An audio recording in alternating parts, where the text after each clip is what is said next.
Okay, guys, I'm here to give my review of WWE Backlash 2017.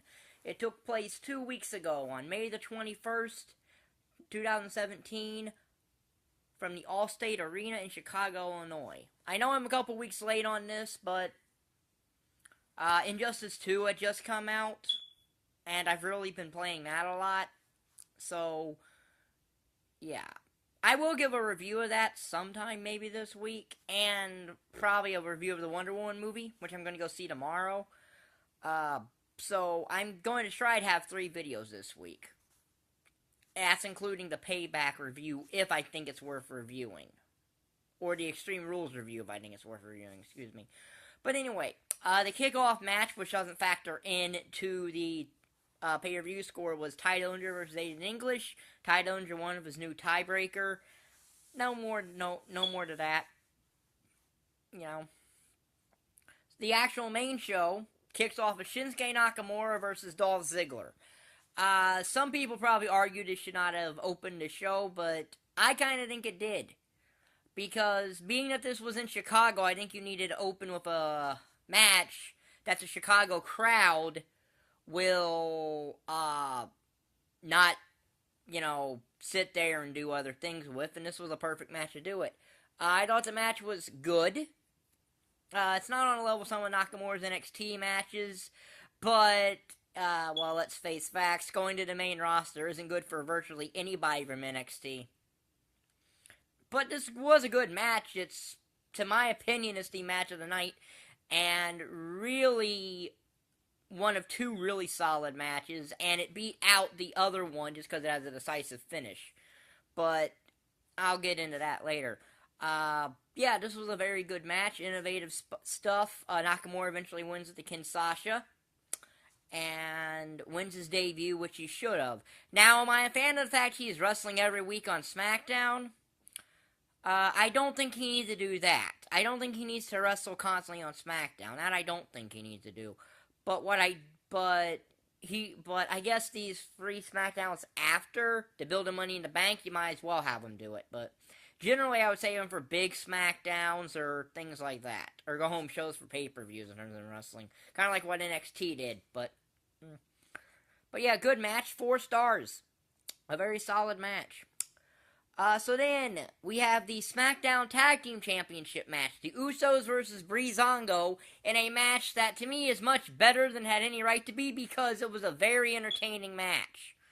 And it was all a lot of Breezango, specifically Tyler Breeze and his, undercover reconnaissance, where he's a janitor and all that. Now, he tripped the Usos with a broom. That technically should be a DQ, but let's not get into schematics of that. The janitor eventually got tagged out, Fandango got some heat, and then Tyler Breeze dressed up as a granny, and you get a "Let's Go Granny" chant or something like that. And then, eventually the Usos pin Fandango and they retain the tag team titles. Yeah, a very fun, entertaining match. It may not have been the best wrestling match in the world, but it was very entertaining. And to me, an entertaining match is still fair. As long as I'm entertained by the match, I'm not going to really have a bad review for the match. This was an entertaining match. 2 stars. Solid. So then, Sami Zayn versus Baron Corbin in a match that was actually better than I thought. Yeah, this was a very good match. It wasn't on par with Nakamura and Ziggler or some other matches later, but it was a fine match. Sami Zayn won with the Huluva kick in the corner, pinning Baron Corbin, which I don't really have a problem with. Corbin's been very protected recently. And let's face it, Sami Zayn could not go his entire tenure on SmackDown and never win something, so at least he won a match here. Now, his losses leading up to this, I thought did make sense. I mean, he wasn't going to win the U.S. title number 1 contender match. And the Singh brothers stopped him from winning the number 1 contendership over on SmackDown there. So, on top of that, he has gotten 2 victories over Baron Corbin. In fact, on SmackDown last week, not Tuesday, but the show after Backlash, he beat Baron Corbin in about 10 seconds.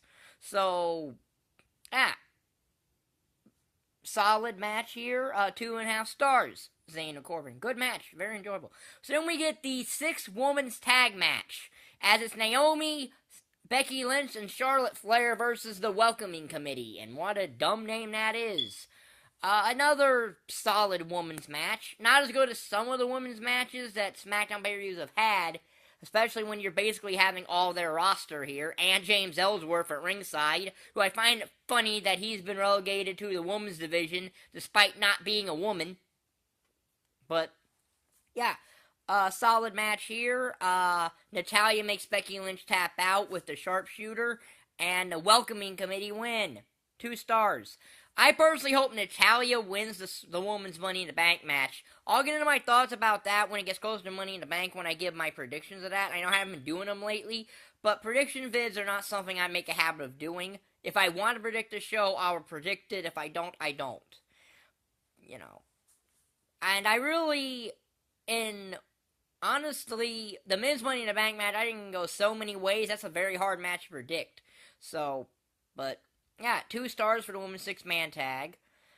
So then we had the other match that was really solid and was a contender for match of the night. The WWE United States Championship match, which I, for one, thought should have been the main event just because they were in Chicago. And, well, this would have been a match that the Chicago fans would have not tried to hijack, so to speak. Kevin Owens versus AJ Styles. Solid match like I knew it was going to be. Kevin Owens and AJ Styles. There's no way that match would ever be bad. Solid match. They tell the story of Owens works over AJ's knee. He goes for front on a forearm. Owens stops that by the knee. And then there's this thing where they had destroyed one of the announce tables, and AJ's on it, and he falls through the hole that the monitor left, and AJ gets counted out. So Kevin Owens retains the title in a cheap fashion that continued to feud. I think it's probably going to go to SummerSlam. So the only 2 guys out right now that I didn't cancel out of Money in the Bank for the guys are Kevin Owens and AJ Styles. But again, I'll get into that in a couple more weeks when the Money in the Bank pay-per-view comes around.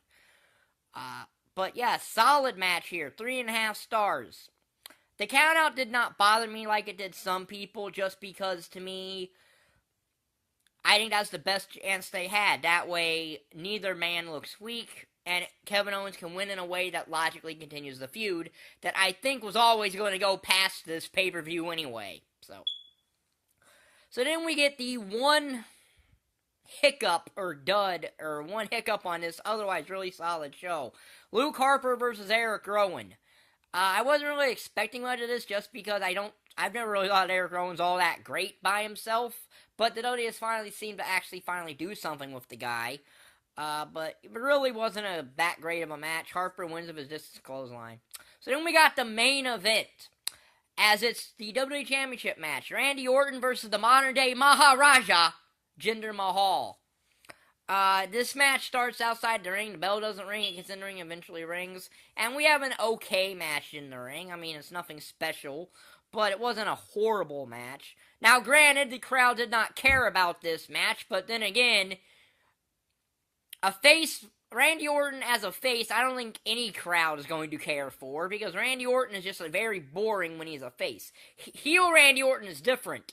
Randy Orton as a heel is much more entertaining than Randy Orton as a face. So if you were going to have Orton be champion, I'd want him to be a heel.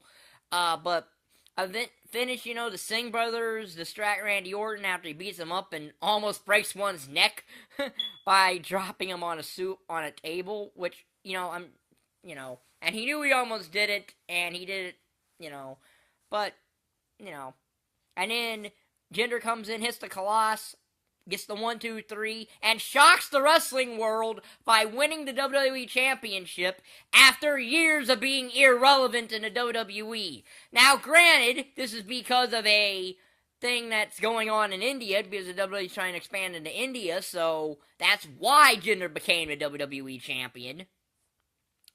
But it's still something fresh and new that, quite frankly, I've been impressed with Jinder Mahal in his small little main event run. He built up some great promos. Okay, yeah, he doesn't need to be better in the ring, but his promo work is getting up there. He's becoming a very good promo guy. So, if you want my opinion, the single best winner of the Superstar Shakeup was Jinder Mahal by default, because he went from being completely irrelevant to WWE Champion in a month. That's nothing to sneeze at.